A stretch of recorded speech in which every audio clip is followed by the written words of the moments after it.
اهلا وسهلا بيكم، ازيكم عاملين ايه؟ يا رب تكونوا بخير. النهارده باذن الله هيكون فيديو جامد قوي في القناه. انا النهارده مزاجي رايق، وعارف انت لما بيكون مزاجي رايق بتلاقيني بقول معلومات جامده قوي، فعايزك تتفرج على الفيديو حرفيا من اول ثانيه لاخر ثانيه، لاني هفيدك. هي الموضوع اجباري، انت هتستفاد. بس هو اكشن صغير انا عايزه منك، تنزل تشترك وتحط لايك. مين يا جماعه ما بيحبش الفلوس؟ مين بيكره الفلوس؟ هات لي انت واحد بيكره الفلوس. تمام. انا عارف ان هي مش كل حاجه، ولكن هي سبب من الاسباب اللي هتخليك عايش مبسوط وعايش سعيد.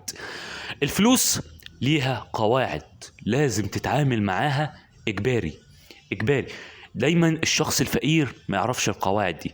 احنا مهمتنا ان احنا نعرفك القواعد دي وازاي بتشتغل بيها الفلوس، عشان تقدر تمسك فلوس والفلوس معاك تبقى متوفرة، وتلاقي ان المرتب بتاعك مهما كان قليل، مهما كنت بتقبض كام، هتلاقي ان بيفضلك منه حاجة تقدر تعمل بيها مشروع او تقدر تعمل بيها حاجة. القاعدة الاولى، الادخار او التحويش. يعني ايه الكلام ده؟ هقول لك على حاجة. شوف انت بتقبض كام. تمام. اول ما بتقبض فلوسك بتروح تدفع لبتاع الهدوم، وبتدفع اللي معرفش مين، وبتدفع للحجز، وبتدفع للكافيه، وبتدفع لمعرفش مين، وبتنسى نفسك خالص، ولا بتدفع لها 3 جنيه فك.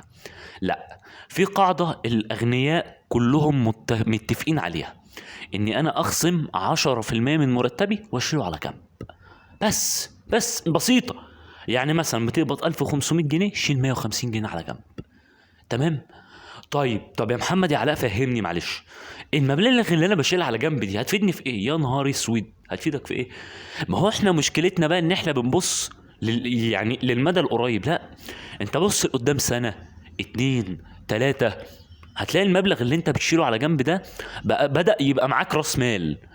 تمام. تقدر تشغله في مشروع، وتقدر تجيب بيه شقه، وتقدر تجيب بيه، يعني ده كله بيبتدي من استثمار حاجه صغيره. فاهم؟ فكر كده في، طب هقول لك على حاجه يا عم، يمكن انا بكتب، فكر كده انت فيها. انت مرتبك بتاع الشهر ده راح فين؟ هتقول لي يا محمد ده المرتب بيكفيني بالعافيه، اشيل منه كمان. هقول لك بص، والقاعده دي حصلت معايا انا شخصيا. انا بقبض 2000 جنيه. تمام. كنت بقبض 2000 كام، 2000 جنيه. 2000 جنيه كنت بصرفها، ما كانتش بتكمل معاه نص الشهر. لكن لما بدأت أشيل، اشتغلت بأول قاعدة.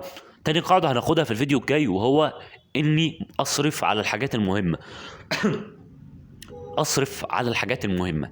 الحاجات اللي مش مهمة ما أصرفش عليها، هنقولها في الفيديو الجاي عشان ما نكروتهاش. ولكن فعلا لقيت المرتب بدأ يكفيني، وكمان بقيت بشيل منه. مع انه في البدايه ده، انا خد بالك، ده انت لو تيجي تحسبها، ده انا كده قللت الفلوس اللي باخدها. يعني بدل ما كنت باخد 2000 جنيه، انا قلت هشيل منهم 500، بقيت باخد 1500 جنيه، وفعلا ما بيكفوني الشهر كله. هتقول لي انت بتهزر، صح؟ ده انت ال 2000 ما كانوش مكفيينك. هعرفك في الفيديو التاني، لازم تشوفه بعد ده فورا، ازاي تحدد فلوسك اللي بتصرفها في اليوم وتتصرف فيها بذكاء. تمام. يبقى اول حاجه، اجباري لو عايز تفتح مشروع، لو عايز تعمل اي حاجه في الدنيا، لازم تشيل جزء من فلوسك على جنب. لازم، الموضوع اجباري، مش اختياري خالص، مش اختياري. لو انت فعلا عايز تعمل حاجه في حياتك لازم تشيل جزء من فلوسك. بس يا شباب، دي كانت حلقه النهارده. يا ريت بقى لو الحلقه عجبتك تنزل تشترك وتحط لايك. السلام عليكم يا شباب، مع السلامه.